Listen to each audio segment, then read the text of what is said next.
l'ordre des délibérations, je vous demande de l'Assemblée parce qu'on est en lien avec M. Béclavé. Est-ce que ça va? Très bien. Alors, je laisse la parole à Omar. Merci, Claude. Et merci à tout le monde d'être venu. Donc, j'ai le plaisir de vous présenter les résultats de mes 5 années de recherche. Donc, sur l'adaptation de l'agriculture au changement et à la variabilité climatique du Québec à travers un processus de diffusion des innovations. Durant toute cette présentation, je vais parler du changement climatique, mais je fais référence au changement et à la variabilité climatique.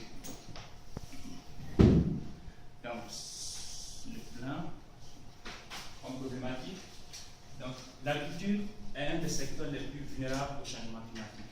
Ceci est autant vrai pour les pays en développement que pour les pays développés, comme le Québec par exemple. Donc l'agriculture reste très vulnérable au changement climatique, comme on le voit ici sur la figure, avec les principales causes du dommage au maïs grain. On voit que ces causes sont essentiellement dues aux excès de pluie, aux sécheresses et aux gels qui sont des gels actifs ou tardifs. Donc, cette vulnérabilité de l'agriculture québécoise au changement climatique c'est d'ailleurs illustré avec les baisses de rendement observées entre les années 1987 jusqu'à 2020, qui a culminé en 2000 où plus de 100 millions de dollars ont été versés sous forme d'assurance récolte pour dédommager les seuls producteurs de maïs grain du Québec. Alors, donc, cette vulnérabilité de l'agriculture est due essentiellement à l'incertitude climatique. Cette incertitude climatique qui découle de la difficulté de prévoir avec exactitude son évolution dans un futur proche ou lointain, malgré les avancées scientifiques et technologiques en modélisation et en prévision météorologique. Et cette incertitude est d'ailleurs renforcée par les variabilités et les extrêmes climatiques. Donc, face à les agriculteurs sont obligés donc d'innover pour rester en alerte des innovations, pour rester donc pour pouvoir mieux s'adapter au changement climatique.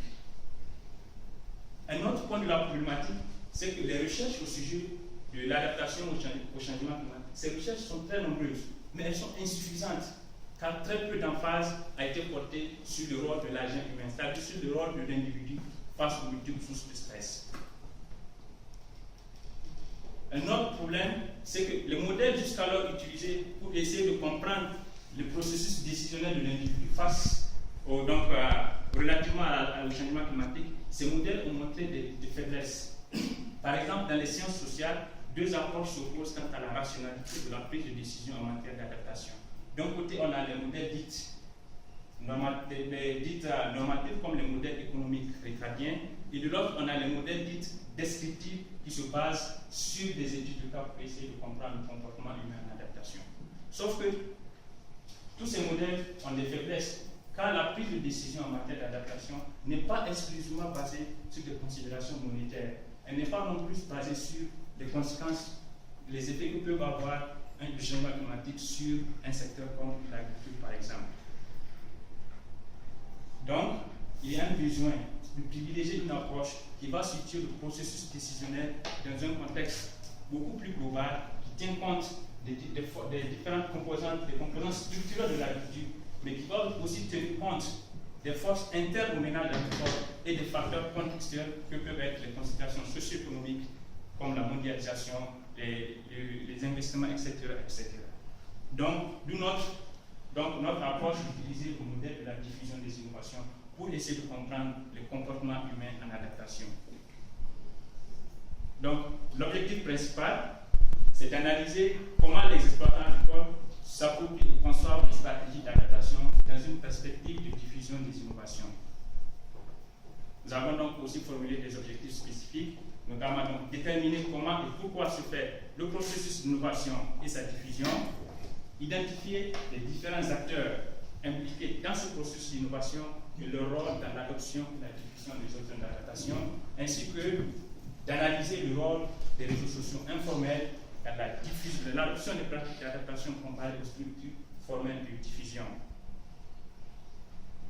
Pour atteindre ces objectifs, donc, nous avons formulé des questions de recherche notamment pourquoi et comment se déroule l'innovation dans le contexte de l'adaptation de l'agriculture, quelles sont les stratégies développées par les exploitants agricoles pour rester à l'alerte des innovations, comment et quand est prise la décision d'adoption, et quelles sont les relations de pouvoir entre les différents acteurs et institutions concourant au processus de diffusion des innovations, et enfin, quel rôle jouent les réseaux sociaux informels dans le soutien à la diffusion des actes et l'adoption des pratiques innovantes comparées aux structures formelles de diffusion.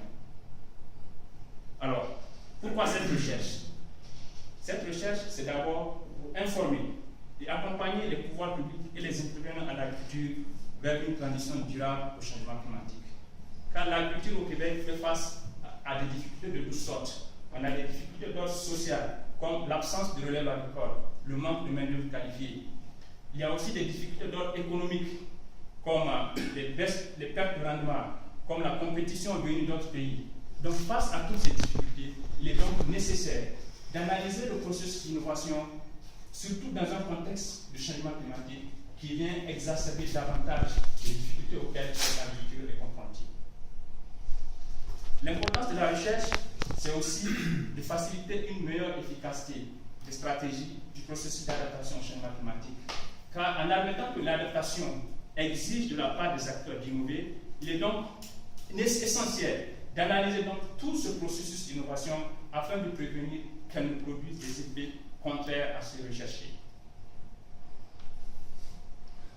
Comme méthodologie de recherche, donc, il convient de souligner que cette étude a été réalisée dans le cadre d'un grand projet de recherche financé par le CLSH et qui concernait l'adaptation de l'agriculture et des communautés au changement climatique à travers la co-construction de politiques locales et régionales d'adaptation. Donc ça regroupait 3 autres universités, l'Université de Montréal, l'Université de McGill et puis l'Université de Carleton en Ontario. Donc notre étude s'est déroulée dans le cadre de ce projet et ça concernait la partie québécoise qu'on a choisie. Donc ici, la zone d'étude, c'est ça que vous voyez ici, en rouge, c'est la Montérégie ouest. C'est une zone qui est localisée donc dans le sud-ouest du Québec. Pourquoi avoir choisi cette zone d'étude? Tout simplement parce que la Montérégie ouest, c'est des conditions climatiques et édaphiques favorables qui font de cette région l'une des plus importantes régions agricoles du Québec. La Montérégie aussi, c'est aussi le tiers des exploitations agricoles du Québec. C'est plus de 7500 entreprises liées à l'agriculture et à l'agro-industrie.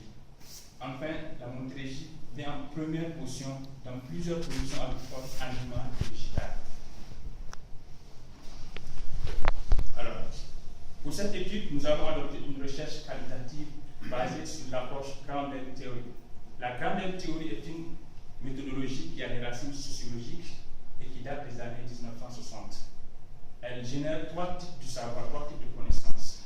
On a donc les connaissances théoriques, c'est-à-dire que c'est une méthode qui est capable de générer une nouvelle théorie à partir suffisamment claire pour expliquer des phénomènes sociaux.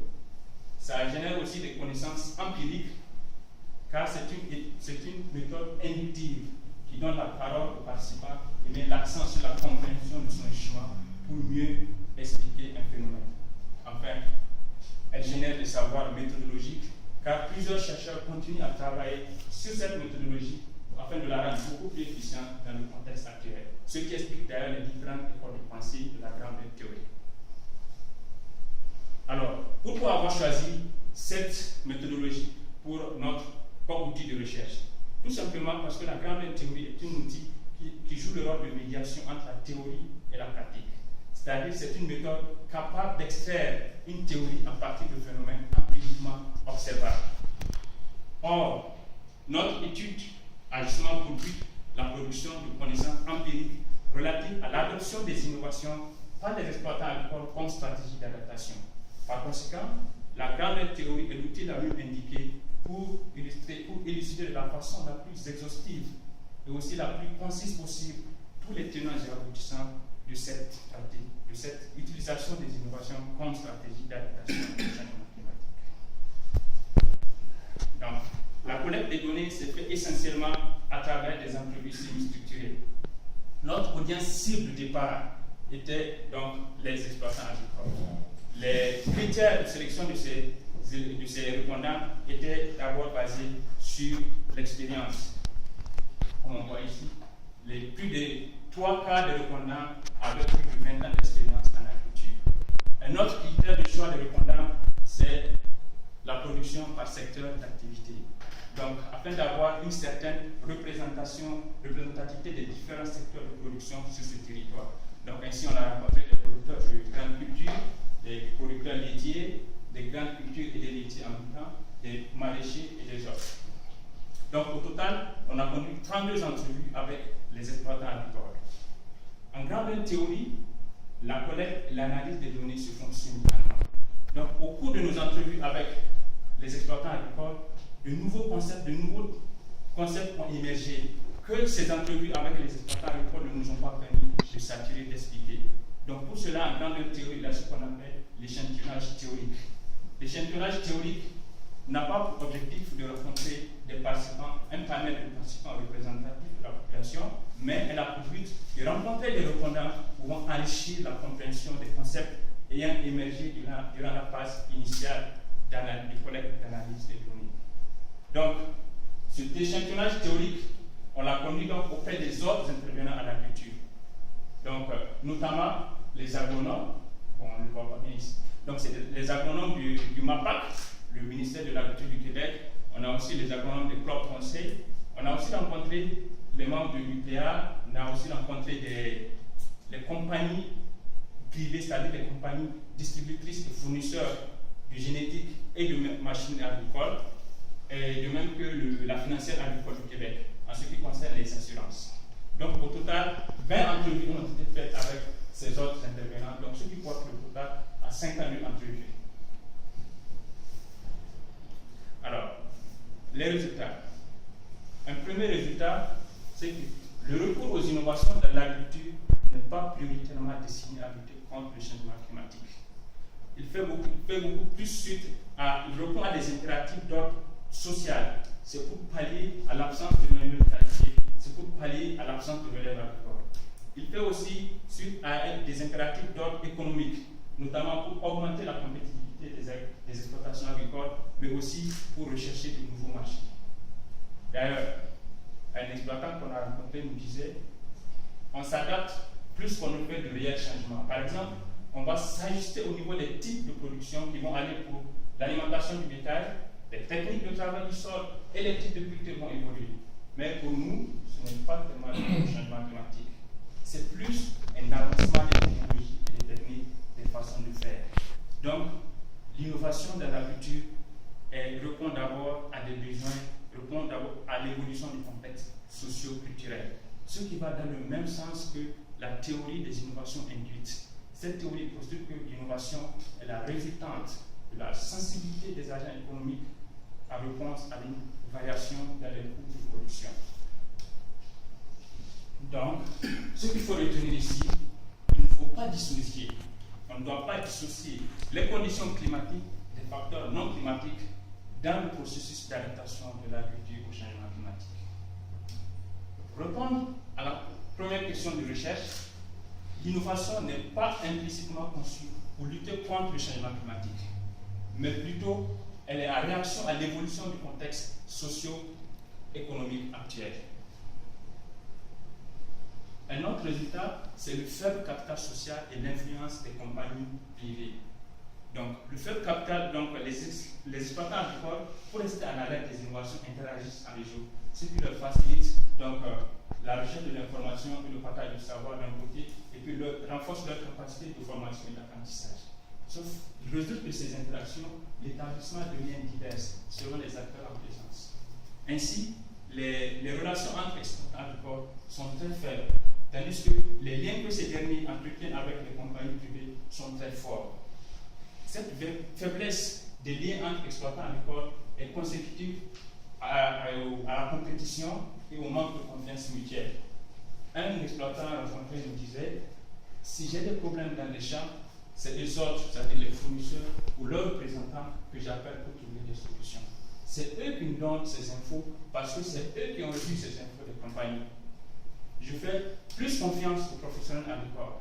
À part ça, je ne fais pas confiance à mon voisin là-dessus. C'est sûr, Mais sur plein d'autres choses, oui, on va jaser. On va échanger. Mais quand il s'agit de revenus, tu ne parles pas de ça à ton voisin. Un homme disait, moi, je vois mon affaire en moi.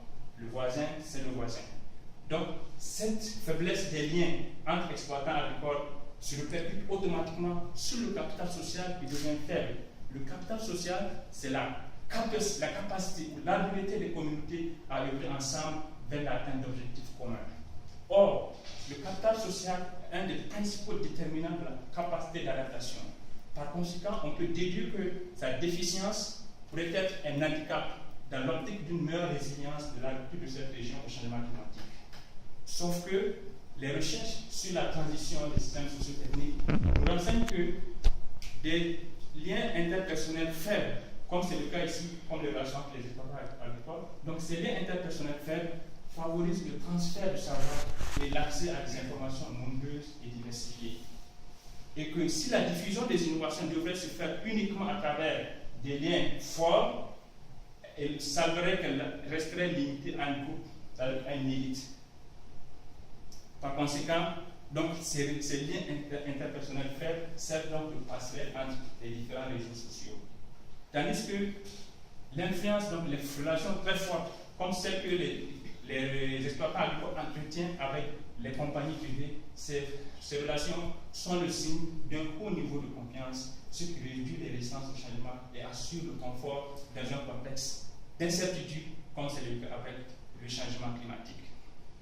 Par conséquent, pour répondre à la deuxième question de recherche qui concerne les stratégies développées par ces exploitants pour rester en alerte des innovations, l'étude montre que ces stratégies sont basées sur une approche qu'on a qualifiée de soft, c'est-à-dire une approche d'interaction à réseau qui se fait à travers la recherche et le partage de l'information, ainsi que le renforcement des capacités par la formation, par l'apprentissage. Nous saluons aussi à la quatrième question de recherche qui concerne les relations de pouvoir entre les acteurs et se montre qu'il y a une très forte influence des compagnies privées, tout simplement qu'à cause de la forte dépendance de l'agriculture aux industries biotechnologiques ainsi qu'au marché des équipements agricoles. Donc l'étude nous a aussi permis d'identifier les éléments déterminants de la décision d'adoption des innovations comme stratégie d'adaptation au changement climatique. Ces éléments déterminants sont de deux ordres. Il y a les considérations socio-économiques et il y a aussi le cadre réglementaire. Donc, par exemple, l'accès au crédit est déterminant dans la décision d'adoption d'une innovation comme stratégie d'adaptation, car il conditionne la capacité financière de l'exploitant agricole. Sauf que, sur ce territoire, l'accès au crédit est d'abord déterminé par la taille de l'exploitation agricole. C'est-à-dire que les banques ne prêtent l'argent qu'aux plus grandes exploitations agricoles. Du coup, les petits exploitants agricoles n'ont d'autre choix, soit que de vendre leur exploitation ou de le mettre en location. Ceci explique sans doute le phénomène de concentration des exploitations agricoles au Québec, qu'on observe autour de toute une vingtaine d'années, et ce phénomène qui se caractérise par la disparition des petites exploitations agricoles et l'apparition des méga-fermes. Un autre élément de décision, c'est le coût des investissements. Et ce coût des investissements est lié souvent à la nature du régime foncier. C'est-à-dire que les exploitants sont beaucoup plus disposés à faire de lourds investissements sur leur propre exploitation, tandis qu'ils sont beaucoup plus réticents à faire ce genre d'investissement sur des terres en location. Comme on l'a vu tantôt tout de suite, parce qu'ils sont obligés d'acheter ou de louer des terres pour pouvoir atteindre leur exploitation pour avoir accès au crédit. Sauf qu'ils ne veulent pas prendre des investissements comme par exemple le système de drainage, qui sont très lourds. Ils préfèrent le faire sur leur propre exploitation, mais pas sur les exploitations qu'ils ont en location. Or, 20% des superficies sur ce territoire sont en location. Donc, l'indication, c'est qu'on a 20% des terres là-bas qui sont vraiment vulnérables. On a aussi donc, des caractéristiques des pratiques d'innovation, c'est-à-dire plus une méthode est simple et facile à être utilisée, plus elle est adoptée, plus elle est complexe, moins elle est adoptée. Il y a aussi la relève. La relève agricole est très importante parce que les fermes qu'on a rencontrées, les fermes qui ont de la relève agricole, donc sur ces exploitations, ils sont beaucoup plus disposés à faire des investissements dans le moyen et dans le long terme. Tandis que les fermes qui sont dépourvues de relève agricole sont souvent appelées à être vendues. Donc, enfin, il y a le cadre réglementaire qui influe aussi sur la décision d'adoption, car les politiques agricoles ont souvent des effets incitatifs ou contraignants sur les exploitants agricoles. Le péril de la maladaptation. Car la persistance d'une agriculture productiviste augmente les risques de maladaptation, car les innovations qui sont conçues pour améliorer la production agricole peuvent avoir des effets néfastes sur les autres composantes de l'agriculture. Sur ce territoire, ce risque est essentiellement posé par le manque de collaboration entre les acteurs à l'échelle locale. Par exemple, on a pris comme exemple le retrait vis-à-vis de l'assurance récolte. Au cours de nos entrevues, on a rencontré des exploitants agricoles qui nous disaient que grâce à la technologie, bon an, mal an, quelles que soient les conditions climatiques, ils arrivent quand même à avoir des bons rendements. Donc, ils ne jugent pas utile de continuer de s'assurer à l'assurance récolte. Ceci est une forme de maladaptation qui aurait pu être évitée s'il y avait une collaboration entre la financière agricole du Québec et ces compagnies privées qui construisent les innovations technologiques, la génétique, de génétique et de mécanisation. Ainsi, pour répondre à la troisième question de recherche qui concerne donc les déterminants de la décision, cette étude montre que ces décisions sont influencées par les considérations socio-économiques ainsi que par les caractéristiques intrinsèques à l'individu, c'est-à-dire sa perception vis-à-vis de l'innovation, ainsi que par les politiques. Il y a aussi un comportement d'adoption que nous avons remarqué qui est contraire à la typologie classique des adoptants. Cette courbe que vous voyez, c'est la courbe de diffusion de Rogers, qu'on appelle souvent la courbe en S.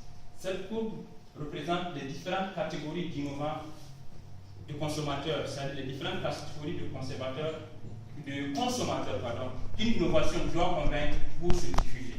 L'innovation se diffuse suivant un processus qui touche les consommateurs, donc les différents profils de consommateurs, des plus enthousiastes comme les innovants, aux plus réticents comme les retardataires. Et d'ailleurs, Rogers a tenu à donc donner les caractéristiques de chaque catégorie. Par exemple, d'après Rogers, les innovants, ils sont les premiers à adopter l'innovation. Souvent, c'est des personnes qui sont jeunes, ils sont ouverts d'esprit, ils ont beaucoup de réseaux de contacts, ils ont un bon leadership d'opinion et c'est des gens qui n'ont aucune aversion au risque. Ils n'ont pas peur du risque. Tandis que les retardataires, d'après Rogers, ils sont les derniers à adopter l'innovation.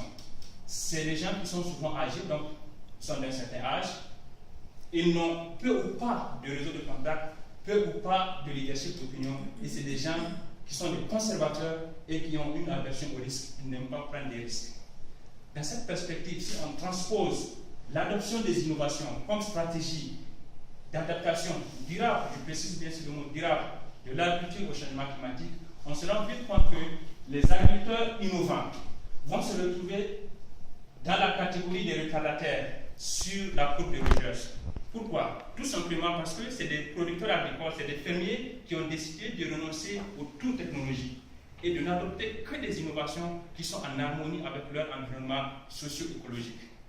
Par conséquent, le terme retardataire utilisé par Rogers, nous la trouvons insultant et même méprisant pour des gens qui ont pris une décision rationnelle et intelligente de ne pas adopter n'importe quel type d'innovation qu'on leur présente. Il y a aussi, donc, on a fait aussi un cadre théorique pour des stratégies d'adaptation face aux défis et enjeux contemporains de l'agriculture. Et on voit ici que l'agriculture contemporaine donc, fait face à des défis, à des enjeux qui sont d'ordre climatique et d'ordre non climatique, c'est-à-dire des facteurs comme socio-économiques. Donc face à ces défis et enjeux, les acteurs, les différents intervenants, principalement donc aussi les agriculteurs, les exploitants agricoles, interagissent en réseau avec les différents intervenants à l'agriculture, principalement avec les compagnies privées. Pourquoi avec les compagnies privées? Parce que ces derniers ont su ajuster le fonctionnement de leur structure pour intégrer une approche beaucoup plus informelle qui leur a permis de s'insérer dans les réseaux informels, dans les réseaux sociaux de ces compagnies, de ces exploitants agricoles, afin de gagner leur confiance. Ils l'ont fait aussi pour mieux se positionner sur ce marché très lucratif qu'est l'adaptation de l'agriculture au changement climatique. Donc, toutes ces interactions donc, entraînent un dynamisme au niveau des décisions. Les décisions ne sont plus statiques, elles sont très dynamiques. Elles évoluent en fonction du temps, en fonction donc, des circonstances. Donc cet ensemble entraîne une nouvelle façon de voir les choses, une nouvelle façon de penser, une nouvelle façon de faire. Et c'est cette nouvelle façon de voir, cette nouvelle façon de penser qui est à l'origine de plusieurs types d'innovations qu'on voit ici, comme les innovations commerciales, les innovations organisationnelles, les innovations de procédure, pas seulement les innovations technologiques. Et comme par exemple, si on prend la vente des récoltes sur les marchés agricoles à terre, la plupart des producteurs de grandes cultures qu'on a rencontrés, ils ont des courtiers à la bourse des valeurs agricoles de Chicago qui les informent heure par heure de l'évolution des prix. Ce qui ne se faisait pas avant. Ces gens se voient beaucoup plus comme des businessmen que comme des agriculteurs. Ainsi, pour répondre à la 5e question de recherche concernant donc le rôle des réseaux informels dans le soutien à l'adaptation de l'agriculture au changement climatique, donc ces réseaux informels permettent de lever les barrières à l'adoption des innovations en établissant des relations de confiance entre les différents acteurs. Alors, comme toute étude, la nôtre n'est pas exempte de toute limite. Et une des limites, c'est l'analyse du rôle du rôle des réseaux sociaux. On aurait pu adopter un outil qu'on a comme la Social Network Analysis, qui nous aurait permis de mieux comprendre la densité des liens sociaux afin d'analyser leur pertinence. Comme limite, il y a aussi la portée trop générale sur l'agriculture et sur l'innovation. Or, l'agriculture est un secteur très complexe. Vulnérabilité et adaptation n'est pas le même pour tous les secteurs de production et peut même être contradictoire. Par exemple, un producteur de grande culture et un producteur maraîcher n'ont pas les mêmes préoccupations, ni en termes de vulnérabilité et de degré d'exposition, ni en termes de stratégie d'adaptation à prendre, encore moins en termes de capacité d'adaptation qui diffère d'un individu à un autre. Donc, à force de trop généraliser sur l'agriculture, l'étude a certainement omis des spécificités caractéristiques à chaque secteur de production agricole. Il en est de même pour l'innovation. Comme limite, il y a aussi les questions d'échelle. L'étude se limite d'abord les échelles géographiques. L'étude se limite uniquement à la Montérégie Ouest. Donc, il ne faut pas vouloir généraliser ces résultats à l'ensemble du Québec, car chaque région a ses propres spécificités culturelles et physiques. Il y a aussi les échelles thématiques, parce qu'à mesure que progressait l'étude, il y a de nouveaux concepts qui émergeaient, comme la relève agricole, comme les facteurs, les investissements, qui étaient, donc on a eu du mal à animer ces concepts, ces nouveaux concepts émergents à notre objectif de départ, qui est l'adaptation au changement climatique. Alors, maintenant, quel est l'apport de la thèse?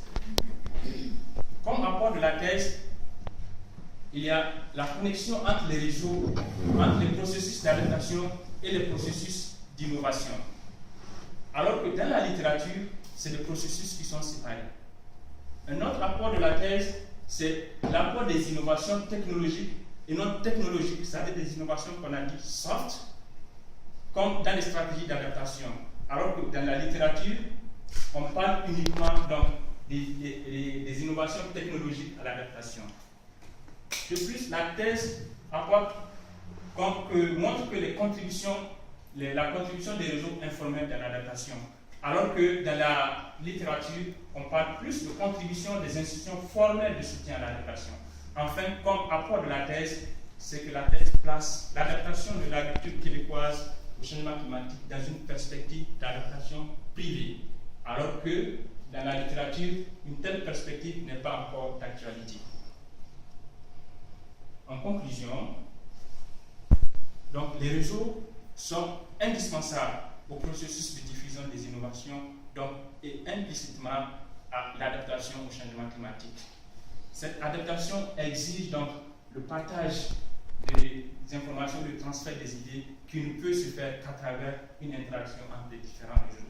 Donc, la reconnaissance du rôle crucial des réseaux coïncide avec le retrait de la participation publique au financement sur l'agriculture et dans les services de vulgarisation. Or, l'adaptation ne se fait jamais dans un vide institutionnel. Et du coup, les compagnies privées, ils ont pris la relève du vide laissé par l'État, ce qui nous permet donc de dire que l'adaptation de l'agriculture québécoise au changement climatique se situe plus dans une perspective d'adaptation privée où s'entremêlent les exploitants agricoles, les banques, les industriels, les assurances, les firmes d'expertise, etc. Donc, ce qu'il y a à retenir ici, c'est que le problème, la question, ce n'est pas de savoir si l'agriculture au Québec va s'adapter au changement climatique. Oui, elle va s'adapter. Mais plutôt, la question, c'est comment elle va s'adapter. Donc, toutes les recherches doivent être orientées dans ce sens.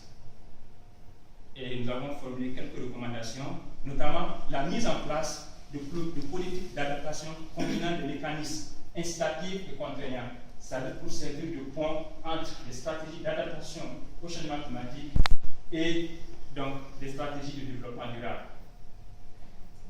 Et aussi, il faut aller vers ce qu'on appelle une socialisation des innovations. La socialisation des innovations, c'est le renforcement des interactions entre les différents acteurs à l'échelle locale. Cette socialisation des innovations ne peut être atteinte qu'à travers une complémentarité entre les réseaux sociaux informels et les structures formelles de soutien à l'adaptation au changement climatique. Donc, voici les publications qui sont issues de cette thèse. Je vous remercie.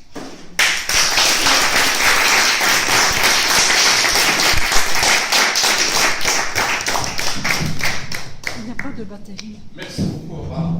Alors, soyez-vous un petit peu vous reposer. Alors, nous passons maintenant à la parole aux membres du jury.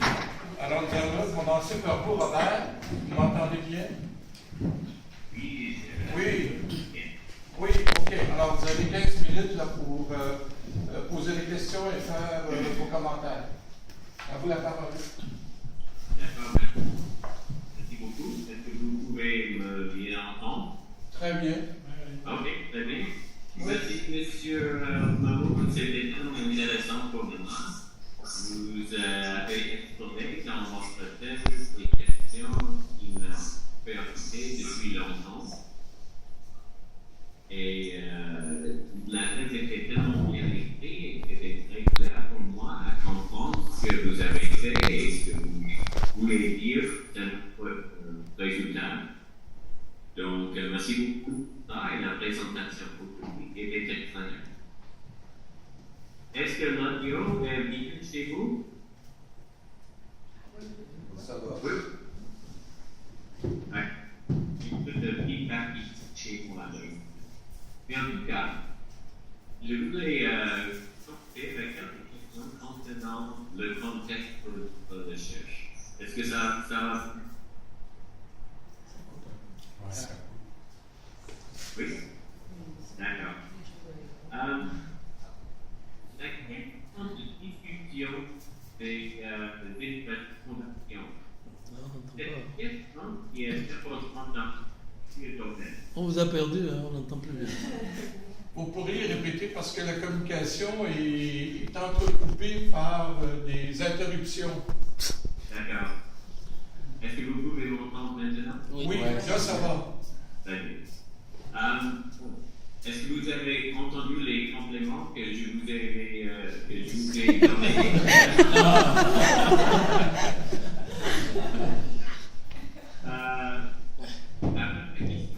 C'est des questions du contexte de votre recherche. Les processus de diffusion des innovations sont des questions qui sont importantes dans plusieurs domaines, dans plusieurs champs. Et donc, si j'étais quelqu'un qui s'intéresse à quelque chose d'autre, une autre question de diffusion, par exemple, peut-être la diffusion des voitures électriques, ou les diffusions des téléphones cellulaires, est-ce qu'il y a des leçons dans votre recherche qui seraient intéressantes, importantes pour quelqu'un dans un autre domaine? Alors, réponse. Merci. Vous m'entendez? Ok. Donc, si j'ai pu comprendre, vous voulez savoir la pertinence. La pertinence en fait, la critique que vous faites par rapport au modèle de diffusion de Rogers de 1995, est-ce que cette critique pourrait être applicable, par exemple, pour l'adoption de la voiture électrique, etc. C'est ça votre question, Robert? En fait, il demande de plus. Il va dire Ok. Ben, enfin, moi, ce que j'ai pu comprendre de la question, c'est de savoir si les résultats de cette recherche, comment on pourrait l'appliquer, par exemple, à l'adoption, par exemple, d'une voiture électrique ou des téléphones cellulaires. Ça, c'est une question très pertinente. Et effectivement, ce qu'il y a à faire ici, c'est dans la diffusion de ces innovations, c'est d'abord qui le fait. Parce que la diffusion des innovations a d'abord des origines du marketing. Ce sont souvent les compagnies qui le faisaient afin d'étudier, de faire des études de stabilité. Donc c'est pour des questions de marketing. Maintenant, en ce qui concerne donc son application, par exemple, pour la diffusion des voitures électriques, effectivement, on peut utiliser des éléments de la diffusion des innovations pour le faire. Comme par exemple, on peut essayer de toucher les caractéristiques, parce que la diffusion, il y a 4 éléments dans la diffusion des éléments. Dans les éléments de la diffusion, il y a 4 éléments. Il y a l'innovation, il y a la communication, il y a le facteur social, et puis il y a le temps. Donc, par exemple, pour les voitures électriques, par exemple, comme je pense par exemple, on peut prendre l'innovation. L'innovation avec les caractéristiques de l'innovation pour essayer de toucher les gens afin d'assurer une large diffusion. Quelles sont ces caractéristiques, ces avantages comparatifs par rapport aux autres types de voitures, par exemple. On peut aussi utiliser le modèle de la diffusion des innovations en utilisant le social, essayer de toucher qui sont les couches de la société qui peuvent être intéressées par ce type de voiture. Par exemple, on peut toucher des gens qui ont une sensibilité à l'environnement, qui sont beaucoup plus préoccupés par l'environnement. Donc, on va essayer de faire la promotion du marketing de ce type de voiture. Je ne sais pas si ça répond à votre question. Oui, merci. Continuez. J'ai une question liée à la première question. Est-ce qu'il y a des caractéristiques de cette population dans la région de l'étude qui sont uniques à eux? Et donc, peut-être ça pourrait être une question de la population ou peut-être une question des caractéristiques de ceux qui participent dans l'agriculture. Est-ce qu'il y a des caractéristiques qui sont uniques à eux et donc pour les gestionnaires ou le secteur privé, les gouvernements, est-ce qu'il y a des caractéristiques qui sont plus importantes pour eux, qui ne sont pas très applicables aux autres questions de discussion? Les caractéristiques pour ces populations, pour ces agriculteurs, peut-être une des caractéristiques, c'est de regarder la position géographique de la région, de la zone d'étude. C'est une région qui se situe à mi-chemin entre les États-Unis, le grand marché américain et le Québec. Donc, une des caractéristiques, c'est que ces gens, c'est vrai, ils ont le marché américain à conquérir. Donc ça, je parle, parce qu'on a beaucoup abordé les aspects économiques. C'est ça que j'ai mis dans les limites, parce que souvent, on se perd souvent dans les trucs. Donc, ils ont beaucoup insisté. Quand on leur demande, ils demandent et ce que font les autres. Donc, une des caractéristiques, c'est que c'est une région qui est à mi-chemin entre le grand marché américain et puis le reste du Québec. Ces gens sont beaucoup plus tournés vers le marché américain que vers le Québec. Souvent, c'est des gens qui ne pensent même pas. Même les stations météorologiques qu'ils utilisent, ils se font plus référence à la météo américaine parce que c'est ça qui les influence directement. Mais en termes de diffusion, ils n'ont pas de caractéristiques particulières qui les différencient des autres exploitants agricoles du Québec. à part seulement la position géographique. Mais il faut bien le souligner que ces gens, ils produisent souvent pour vendre à l'extérieur. Donc, ce qui les préoccupe beaucoup plus, ce n'est pas ce qui se passe au Québec, c'est ce qui se passe à l'extérieur, sur le marché international. Et ça, c'est une des caractéristiques qui les différencie des autres producteurs agricoles du Québec. Parce que c'est des gens, souvent c'est des gros producteurs agricoles qui exportent. Donc, ils ont toujours l'œil sur ce qui se passe à l'extérieur, surtout à la bourse de Chicago, parce que c'est là qu'ils écoutent souvent leur production agricole. Donc, en termes de diffusion de ces innovations, et évidemment, ils sont beaucoup plus intéressés par ce qui se fait ailleurs. Parce que souvent, dans les stratégies, il y a des gens qui quittent pour aller aux États-Unis pour voir ce qui se fait, pour essayer de venir l'appliquer ici. Il y en a qui quittent pour aller en Europe pour voir ce qui se fait, pour venir essayer de l'appliquer au Québec. Donc, oui, pour s'adapter, donc comme diffusion, ça répond, je ne sais pas si ça répond partiellement à votre, mais ils ont quand même des caractéristiques qui les différencient du point de vue géographique et même du point de vue des stratégies, parce que c'est des gens qui sont beaucoup plus tournés vers l'international, donc vers le marché international, que vers le marché des autres régions du Québec. Autres commentaires et questions? Merci. Merci beaucoup. Une autre question qui est peut-être contextuelle pour votre recherche. Cette question de quelque chose que vous avez présenté est quelque chose qui a été indiqué à page 101 dans la chaîne. Répétez, Robert, répétez. Répétez ce que vous venez de dire. OK.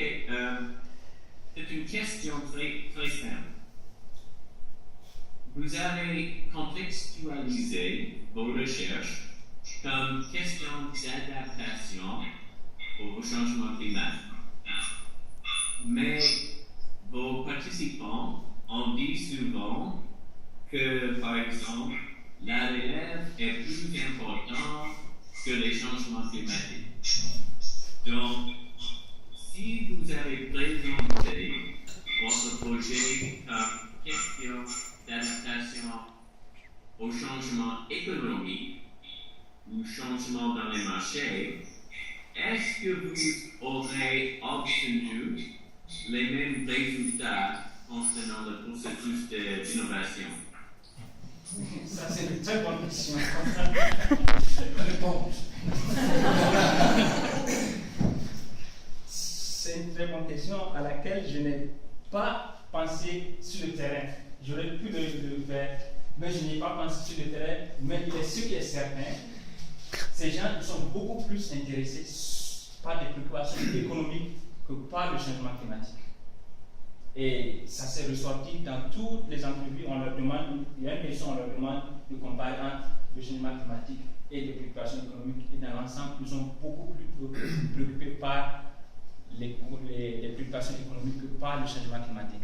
Maintenant, à savoir si ça aurait pu influencer leur décision, ça m'étonne, mais je ne sais pas. Mais ceux qui, même eux, l'ont dit, et ça s'est ressorti dans les résultats, que les innovations là, ils ne le font pas pour lutter contre le changement climatique.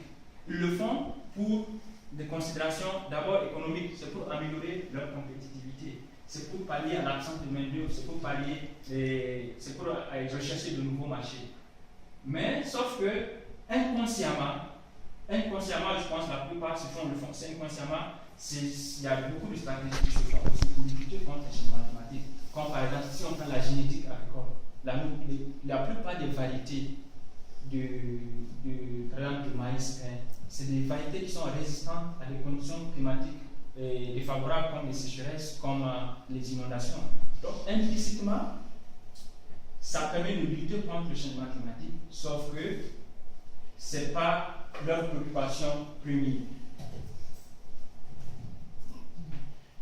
Très bien, Robert. D'accord, merci. Voyons les difficultés avec la technologie. Peut-être je vais laisser la parole aux autres membres du comité maintenant. Merci. Alors maintenant, j'invite M. Leclerc, sociologue de l'Institut. Merci.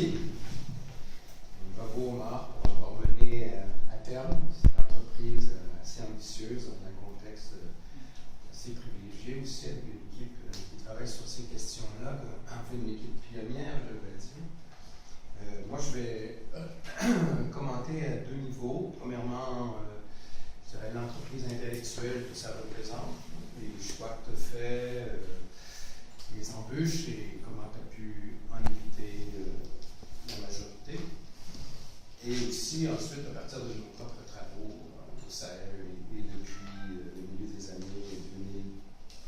Alors, premièrement, c'est l'intérêt de la question de recherche, ou de comment tu as décliné ces questions de recherche autour de l'innovation. Je crois que là, il y a définitivement un apport intéressant. Dans la littérature qu'on rencontre habituellement, je crois que cette question-là est mal saisie. Et là, un effort certain qui va permettre peut-être de débloquer des questions qui sont prises pour acquises dans beaucoup de publications. Donc, ça, c'est un intérêt certain de ton travail. Ensuite, c'est la rigueur méthodologique. Très clair, hein? Il y a beaucoup, là aussi, de pièges. Le fait d'être aussi lancé dans une approche que certains pourraient qualifier de psychologie sociale, qui est le grounded theory, une volet de la sociologie, qui n'est pas facile, qui pourrait être déstabilisante dans un sens par rapport à quelqu'un qui aurait un cursus où les concepts sont plus balisés, où la méthodologie est plus imposée. Et là, il y a une marge de manœuvre qui aurait pu très bien t'égarer, ce qui n'est pas le cas. Donc, moi, j'ai beaucoup apprécié cette rigueur méthodologique. Ta volonté aussi de préciser et la clarté des concepts qui sont présentés. Enfin, sur le plan général, tu fais appel à beaucoup de types de connaissances. Bon, je pense que les géographes vont estimer que c'est normal. Hein? Vous êtes dans un univers interdisciplinaire que je salue, qu'on tente de mettre en place aussi à l'UQAM avec les embûches que généralement les universités réservent à ceux qui s'aventurent sur des nouveaux terrains. Donc, bravo pour ce contexte de travail. Mais là encore, si on énumère un petit peu de sciences du climat, de la sociologie, de l'analyse des politiques publiques, un peu d'économie,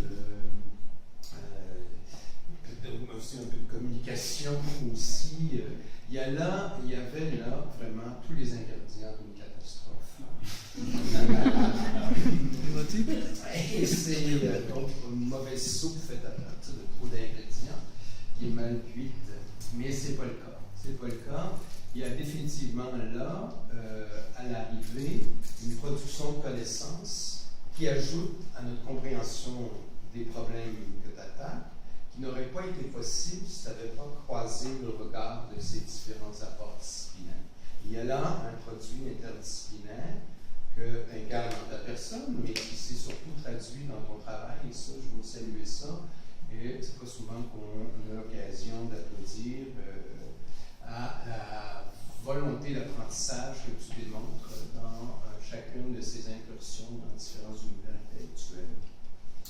L'autre chose que je salue et qui aussi fait partie de mon travail depuis plusieurs années, c'est-à-dire le travail sur le terrain, avec là encore la volonté de rencontrer, de construire les faits à partir des faits observés plutôt que des faits anticipés par une approche rigoureuse, méthodologique en apparence, mais qui en fait détourne le regard, nous empêche d'apercevoir les choses.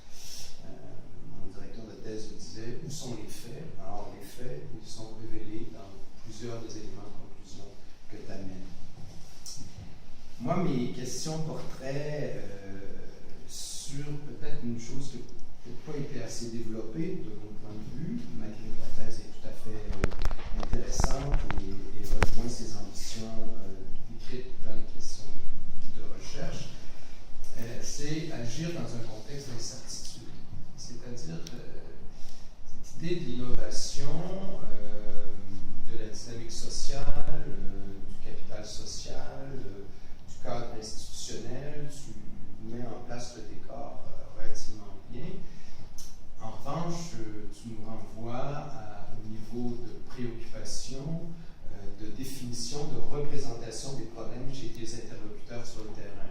Tu arrives avec des conclusions comme intéressé à savoir comment évolue le marché américain, ou encore, ce qui n'est peut-être pas évoqué directement, mais l'évolution de la réglementation américaine pour satisfaire les exigences sur le plan de la santé publique, par exemple. Ça, évidemment, on devine que les exportateurs sont très soucieux, et donc quand tu leur parles, c'est ce premier niveau de conscience, de préoccupation qu'ils révèlent. En revanche, tu parles d'une question, quand tu leur poses la question, j'ai vu ça en Afrique, j'ai vu ça à Hamilton Park, dans un quartier de Montréal, c'est comment réinsérer l'idée qu'on est en phase de problèmes, de questions, de bouleversement du climat, de multiplication des extrêmes climatiques, du réchauffement, qui est relativement abstrait comme présentation dans beaucoup des médias. Comment le contexte d'incertitude joue finalement par rapport à ce que tu appelles des niveaux de préoccupation. Les gens sont plus préoccupés par leur productivité, leur part du marché, leur compétitivité, que par des questions en fait d'une pratique d'incertitude. Est-ce que les interlocuteurs ont pu, d'une manière ou d'une autre, excuser leur manque de préparation, de préoccupation, de préparation, de transformation de leur contexte d'agriculture à l'incertitude? Ça me paraît quelque chose qui n'est pas très développé et qui pourtant fait partie beaucoup de la littérature. La maladaptation s'inscrit d'ailleurs dans ce genre de préoccupation et d'incertitude. Exactement, oui. Merci beaucoup, Laurent. Effectivement, votre question est pertinente parce que c'est les exploitants agricoles, il faut souligner qu'ils ont des visions à court terme. C'est des gens qui voient seulement la rentabilité dans le court terme. Et c'est vrai, ils voient sur le terrain que le temps, le climat, ça change. Mais pour eux, souvent c'est des gens qui pensent que, pour la plupart que j'ai rencontrés, en tout cas, ils n'ont pas peu ou pas de connaissances sur les schémas climatiques. Ils voient, oui, que le climat, ça change, il y a les saisons s'allongent, mais ils n'ont pas compris que c'est des changements climatiques, parce que personne ne leur en parle en fait. Le MAPAC est chargé de le faire, ne le fait pas, les compagnies privées. Donc, dans ce cas, pour eux, l'incertitude se limite souvent à des préoccupations économiques, c'est-à-dire l'incertitude par rapport à l'évolution des prix des produits agricoles, par exemple. Ils sont beaucoup plus préoccupés par ça. Donc, par rapport à l'incertitude climatique, on a tenu un focus group, on leur a présenté l'évolution future des rendements agricoles dans la région. Ils étaient tellement éblouis parce qu'on ne leur a jamais parlé de ça. Et ils étaient tellement intéressants, ils nous demandaient, ok, sur ma production, combien d'ici à 2080, quels seraient les rendements, par exemple. Ils sont vraiment intéressés, mais c'est des gens qui sont préoccupés par ça, mais on ne leur donne pas les moyens, mais il n'y a pas suffisamment d'informations, suffisamment de soutien pour que ces gens puissent intégrer l'incertitude dans leurs activités. Et ça, la faute ne leur revient pas, la faute revient d'abord aux organismes publics qui devraient se préoccuper, qui devraient sensibiliser ces acteurs sur les questions du changement climatique et de conditions économiques. Mais on ne le fait pas. Même le MAPAC, on ne leur parle pas du changement climatique. On peut leur parler des excès de pluie qui a l'année passée, comment faire pour y remédier. Et c'est ça qui concourt justement à la maladaptation. Parce que quand les gens réagissent au cas par cas, c'est-à-dire qu'ils réagissent, ils sont beaucoup plus, réactifs. Une adaptation réactive conduit souvent à une maladaptation. Parce que, ok, il y a eu, ils utilisent par exemple, il y a eu beaucoup de pluie, ils utilisent des machines pour le faire, donc ils labourent, ils font des trucs. Mais ils ne se rendent pas compte qu'après, ça crée de la compaction, ça crée de l'érosion, qui à terme, dans le long terme, va réduire leur rendement. Donc, ça, la faute, ça ne leur revient pas. Il y a les politiques, le soutien, le support institutionnel ne suit pas. Donc, ces gens, on les comprend, ils sont en entreprise, ils voient seulement l'intérêt dans le court terme. Alors que l'incertitude, surtout en ce qui concerne le schéma climatique, c'est dans le moyen et le long terme. Et d'ailleurs, on a rencontré des producteurs qui nous disent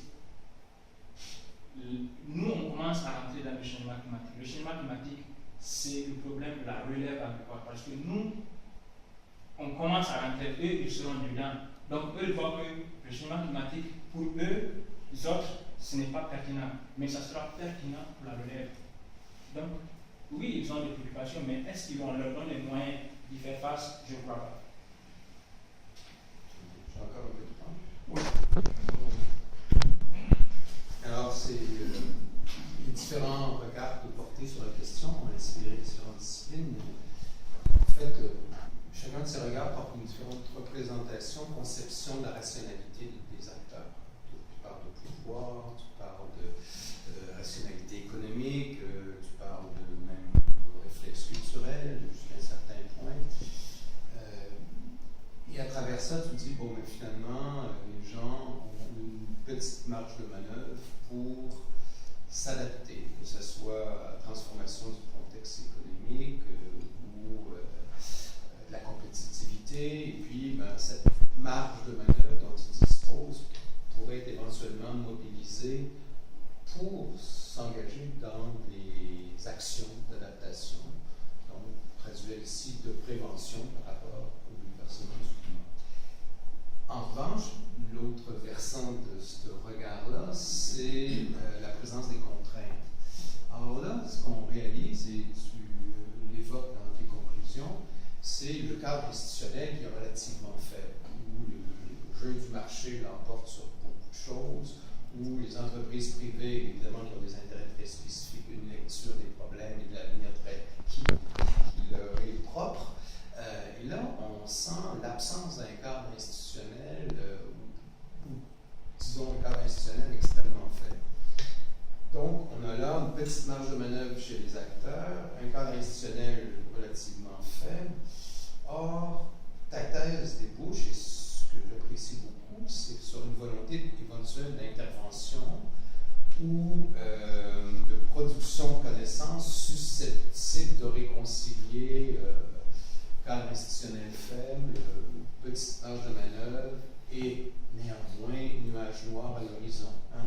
Alors, quelles seraient les stratégies d'intervention portées par des professionnels, des personnes compétentes issues de l'université, susceptibles d'enclencher des processus d'adaptation?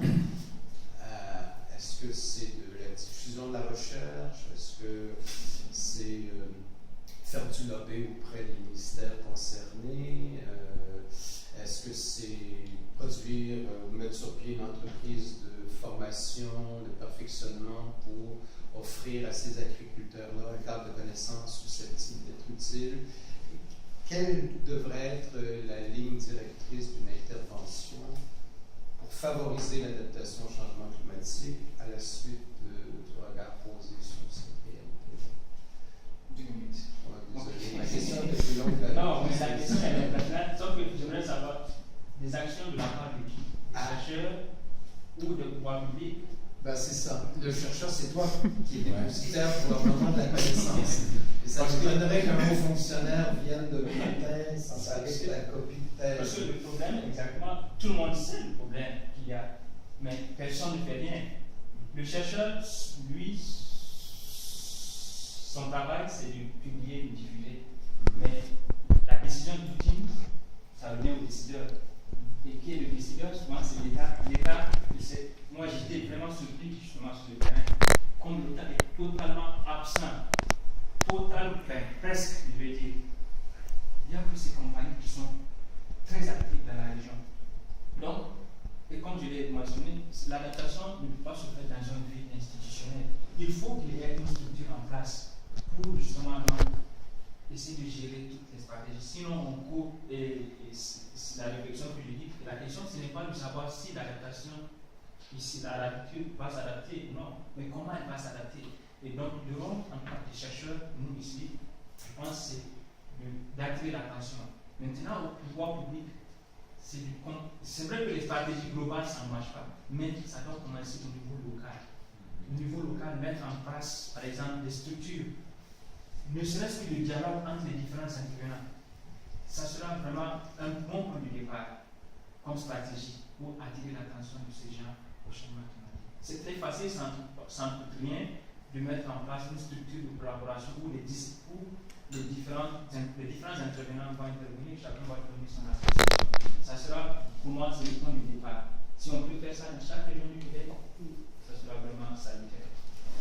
Merci. Je ne peux pas m'empêcher de dire aussi que ça dépend aussi du chercheur, c'est-à-dire le type de diffusion que le chercheur et pas les collègues de l'université font.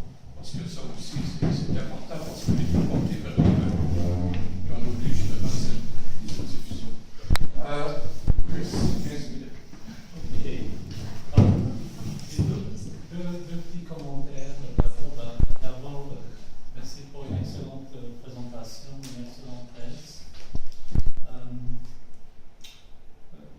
On a parlé, Robert a posé une question par rapport à l'adaptation au changement et à la variabilité climatique par rapport à d'autres sources de stress. En effet, je pense que ta réponse est tout à fait correcte. C'est-à-dire, en utilisant des mots différents, un peu différents, c'est que souvent l'adaptation au changement et à la variabilité climatique pour l'agriculture, mais comme pour bien d'autres activités humaines, c'est une conséquence secondaire d'une adaptation ou d'une réponse à d'autres sources de stress qui sont considérées par les agriculteurs dans le bon cas comme étant plus importantes. Et quelquefois, ces autres sources de stress peuvent être au niveau personnel, familial, et technologique, économique, social, etc. Okay. Et malheureusement, une grande partie des gens qui travaillent dans le domaine du changement climatique ignorent complètement toutes ces autres sources de stress quand il s'agit de trouver des solutions et tout. Okay. Bon, ça c'est un point. Et un autre point, Robert a aussi posé une question concernant qu'est-ce que tu pourrais apporter à l'adaptation par rapport à d'autres, l'adaptation, la diffusion des innovations par rapport à d'autres choses, à d'autres domaines, comme la voiture électrique par exemple. Mais on pourrait également poser la même question, mais je ne vais pas te poser la question. On parle aussi beaucoup de mitigation. Et mitigation, c'est quoi? C'est de l'adaptation. C'est toutes les mêmes idées que tu as lancées. Et moi, je n'ai pas encore vu, si j'en ai vu, une référence à des innovations d'adaptation dans la mitigation.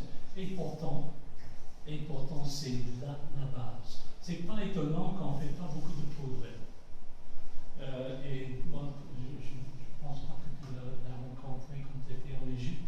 Et je suis co-directeur d'un doctorant à Sciences Université. Il est aussi directeur d'une division du ministère de l'Environnement de l'Égypte. Et il a pris un congé une année pour gérer un programme de mitigation dans 25 pays en voie de développement. Et tu vas trouver justement la notion d'adaptation environnementale. C'est très très intéressant. Nous, on est loin de ça dans les pays développés.